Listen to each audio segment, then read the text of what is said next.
So I just watched the movie Gremlins again for the first time in 40 years. Actually, 40 and a half years since I saw it in the theater in 1984 when it was released.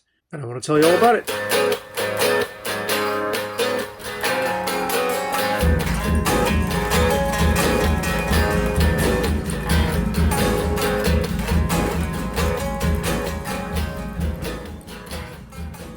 So, my daughter, who is 6 going on 7, recently watched Gremlins at home with her mom, and then we watched it again last night, and she finds it fun and funny and, likes it enough to watch it more than once. She's really into it. She's really into the Mogwai and the Gremlins. She finds it a little scary, but she knows it's, comedy horror and it's meant to be silly. A little intense for her, some of the kill scenes, but she keeps being drawn back to it. So when I saw this film in the theater, like I said, I came back to my block in the Bronx. I was like, that movie sucked. Like, I couldn't stand it. And I remember an older guy in my neighborhood named Jose. Shout out to Jose. He was like disgusted by my response to it. He was 6 years older than me, so he was already let's see, in 84, in June of 84, I was 11. So he would have been 17-ish. And he was like, yeah, everybody in the world likes Gremlins except Sabby. Like, the implication was I decided not to like the movie just to be contrary to the way everybody else was responding, which, I mean, I have to say, wasn't the last time I've heard that. But that's actually not what happens. I just thought it was silly. One of the things I really couldn't stand about it was that it's set at Christmas time, but it was a summer blockbuster. So you're going to this movie theater in June, and then the entire scene that you're watching takes place in Christmas. It just felt really hollow. And I thought the movie, even as an 11-year-old, was silly, and I did not like bright light, bright light. I thought that was like lame. Kids in my neighborhood were like repeating that. I was just like, fuck this. I am a little more receptive to it now because it's fun to watch with my kid.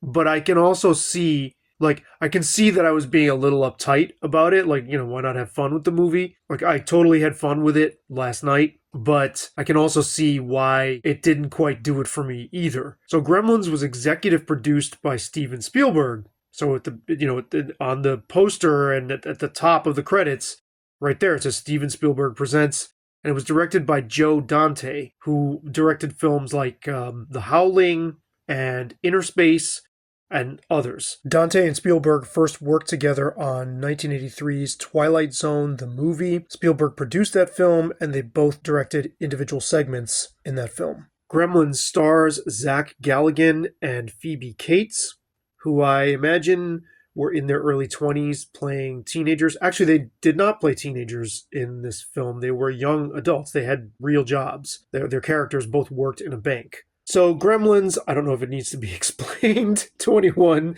but follows the story of a father who's like a failed inventor, basically. And he keeps trying and trying and trying and trying, and he's, none of his inventions pan out. And it starts with him in Chinatown. I don't know where it's supposed to be. It doesn't specify the state, because Spielberg has this way of making suburban America look really romantic and dreamlike, like this magical place, right? So the family, this inventor's family lives in the suburbs somewhere in a small town. Reminds me a lot of what the set of Back to the Future looked like, although it's less charming than that. I thought it was less well done. And that's funny because, wouldn't you know it is the same set. But I still didn't think it looked as cool as Back to the Future, nowhere near as cool, which says a lot, considering they're working with the same literal building materials and still couldn't make it as charming. It's supposed to be small town / suburbia anywhere USA, like a small town, but with a suburban kind of domestic ambience, right? Like when you're in the people's houses, it's a lot like being in the suburbs, except in the movie, the homes are much closer together and neighbors actually walk the streets and talk to each other, right? Which you don't get in the suburbs. Anyway, so this dad, played by the actor Hoyt Axton, who I did not know was a musician, was a folk singer-songwriter in the 60s and 70s and 80s. until looking him up for this video. I was like, whoa, I recognized him right away, like seeing him last night. And I think even when I was a kid watching the movie, he looked really familiar and sounded really familiar. There's something about his presence. And I thought on seeing it again this time, like, oh, this guy's been in like tons and tons of movies. But he first became known as a singer-songwriter. And he had minor hits on his own. One of his most famous songs was Della and the Dealer, but he also wrote songs for other people, including Elvis Presley, and there's a whole slew of people who did his songs. So really, like, fascinating pop culture figure that would have been known to my generation only as, oh, there's the dad from Gremlins. And there's that voice, that really bassy, warm narrator's voice, because he starts Gremlins off with a narration. What a story it is, or something. I forgot exactly how he starts it off. He's like, you wouldn't believe me if I told you, what a story it was. So anyway, the dad, whose name is Randall Peltzer, is led by this kid in Chinatown to his dad's shop, like, which is in the basement, down a flight of stairs. And the grandfather has like a glazed over eye, and he's smoking from this like long stick. I don't even know what you'd call that. It really plays up like the exotic strangeness of like, oh wow, from a land far away, which is like a throwback to like a previous era of cinema, like the 40s and stuff like that, where like, other countries and cultures just seem like so strange and exotic, right? That you could have monsters come from them. So anyway, he like tries to sell the grandfather, the proprietor of this shop, he tries to sell him this like Swiss Army bathroom kind of gadget that squirts toothpaste in his face. And even I remember as a kid thinking, okay, this comedy is like really flat. This movie doesn't have like the energy or the tautness or the refinement of a Spielberg film. It's obviously not directed by Spielberg, but he put his name on it, and it just doesn't live up to that standard, I don't think. It's like right away, it's kind of hokey, silly comedy. So then Peltzer hears this sort of wiggling noise in the background in a box, this little creature, and he's like, I want that for my kid. And the grandfather's like, Mogwai, not for sale, not Mogwai. No, it's like speaking like this really exaggerated accent, right? Or maybe it's accurate, I don't know. I didn't realize Mogwai is Cantonese for devil, which is interesting. I thought Mogwai was a made-up word, and obviously there's Mogwai the band, who named themselves after this. They had to have, right? What else would they have named themselves after? Okay, you know the story at this point. The grandfather says, Mogwai's not for sale. We don't sell them, they're too dangerous or whatever. So Randall Peltzer offers first $100, then $200, and the grandfather, holds firm, says no, with Mogwai comes great responsibility. With Mogwai comes great responsibility. Okay. But then the grandson is like, hey, meet me out back, I'll sell them to you, because he sees the $200, and he's like, man, we could really use the money. So then the kid warns Randall Peltzer, this famous, now famous or immediately famous line. Remember, there's 3 rules to follow with Mogwai. Keep them out of the sunlight, or keep them out of the light. They don't like light, and sunlight can kill them. Never get them wet, and never, ever, ever feed them after midnight. So of course, we know what's going to happen. Takes the Mogwai home to his son Billy, and then all hell breaks loose because they accidentally get Gizmo wet, and he like sprouts like 5 other Mogwai who aren't as cute and cuddly or sweet. They're like more rowdy and kind of rude. And then those, by, a fairly predictable turn of events, they turn into gremlins. And one thing that I think is charming about this film is that Dante is walking this really playful line between comedy and horror. And I don't know how much that had been done at that point in 1984, like self-consciously, right? There were obviously B movies, but the whole sort of appeal of a B horror movie is that it's trying to be serious and like totally falling short of that. And it's laughable instead. It's like so bad it's good. This movie is like playing with that, and there's moments that are obviously funny and cute, and it's like this family-friendly film, right? It has the tone of that on purpose, and then there's parts that are spoofing horror, but like, like, oh my god, like the sound, the score, and the shots. And there's some really, really awesome sequences with Billy's mom, who like is real tough. That's an interesting contrast with the way moms are portrayed in TV and film today. She's this like quintessential suburban, buttoned up, polite, kind of cheerful, smiling mom, and then when she has to, she fucking throws down and starts like, stabbing shit. I thought that was really, really, really cool and a real difference in tone. Like you wouldn't see that in most cinema today. It just doesn't. It's just not in our cultural operating system at this point to have that archetype. It's not alive anymore, and I think we desperately need to revive it. But in any case, that was cool to watch. So the movie is funny, and it's it's fun watching the Gremlins. They're obviously played up for laughs. There's a bar scene where like there's a bunch of them in a bar. There's another scene where they're all like gathered in a movie theater watching Snow White and the Seven Dwarves, which is pretty funny. And they all wear different clothes and they can read and they can kind of talk. So they all have different like apparel on, like sunglasses and hats, and they smoke, they drink beer, they shoot guns.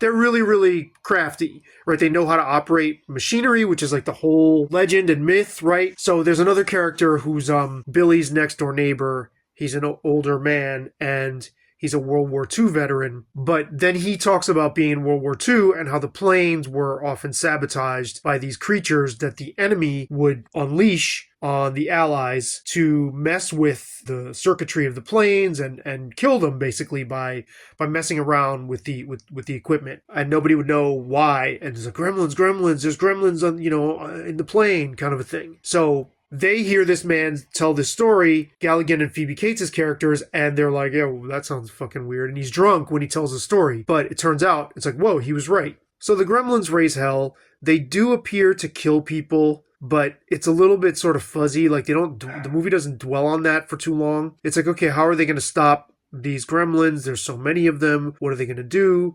The final confrontation is pretty intense, involving a chainsaw, a baseball bat. But there was something about this film that I thought was not intentionally subpar. It was like it wasn't quite up to standard. Not even for Steven Spielberg. I mean, you don't even have to get close to E.T., right? Like the difference between something like E.T. and this is like a D movie compared to that.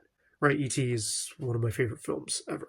So, like, this does not even fucking belong in the same galaxy as something like that. It's not as charming, the creatures aren't as cute, and the plot isn't as suspenseful, or you don't care as much about the characters. There's a point where the Mogwai hatch, where it's clearly a nod to the movie Alien, which I thought was, again, kind of charming to see in this context, but also kind of annoying, because it was like, okay, can you be a little more original?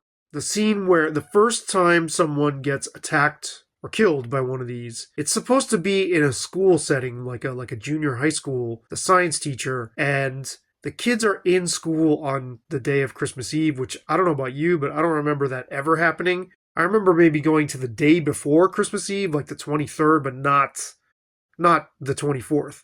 So the bell rings, they all leave, and the school is like totally deserted. It doesn't feel properly like a school. It's just like they like didn't even bother to make it feel convincing, that setting. And it wasn't because, oh, we're trying to be like a B movie. It was like they just cut corners. It's like the movie was kind of like 3/4 assed, I guess. But my daughter's into it. It's fun now. I can have fun with it.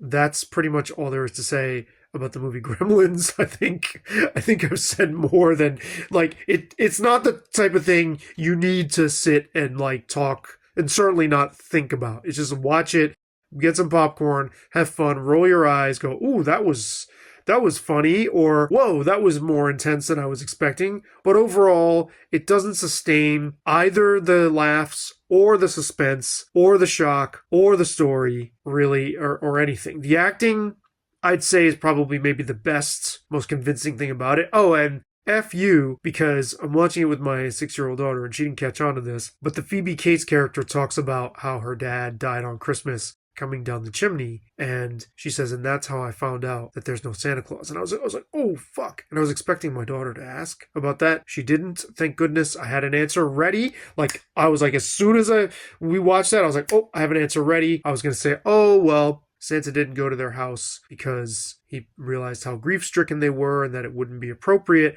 And, to her, she stopped believing in Santa at that point, and she became kind of an adult, and Santa's not real so much to adults. He doesn't appear to adults. And that's what happened with her. And I was going to say something like that, maybe a little less overwrought and complicated, but that's what I came up with, like, on the spot. So, fuck you, Gremlins, for intruding on something so special and important to me. And, that reminds me, this movie, according to the Wikipedia entry, was criticized. There was a response to it when it was rated PG, and people took their kids to see this, and then they're seeing, like, Gremlin, like, put into a blender, and, a lot of the violence in it. One of the gremlins shoots another one at one point, presumably killing it. And, parents were like, yo, what the fuck? This was on the heels of Indiana Jones and the Temple of Doom, which was also really much more intense than this. I remember seeing that in the theater and knowing, because I remember there were news reports about it, and I knew what I was getting into. Shortly after the response to Gremlins, Steven Spielberg proposed to the MPAA to come up with a new rating, and thus the PG-13 rating was born.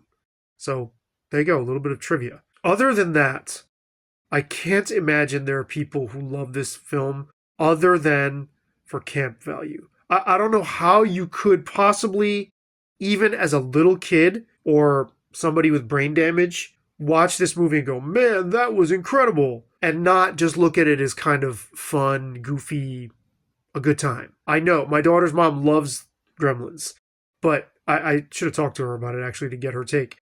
It has to be the case that it's just like, oh, this is fun. This is like goof off kind of yuck, silliness. I think there are other films that balance comedy and horror much better than this one. But if this, again, I'd have to go back and check where in the timeline this movie showed up. Because if this is one of the first attempts to do that, it's important, right? Because it helped usher in that balance that other directors would take much further. What do you think of the movie Gremlins? Am I wrong? Do you, legit love this movie? Is this one of your favorite movies? I mean, if this is one of your favorite movies, I want to hear from you. I want to know what. I want you to tell me what it is about this movie you love so much and why. If it's something beyond just camp and nostalgia. I must be wrong there. There's got to be people that love this movie. There's people that love anything, right? Anything you point to. You can find somebody who's like, oh, it's my favorite thing ever. But I can't see it, right? Even with music that I hate, I can see it. I'm like, okay, this must be somebody's favorite shit. Not here.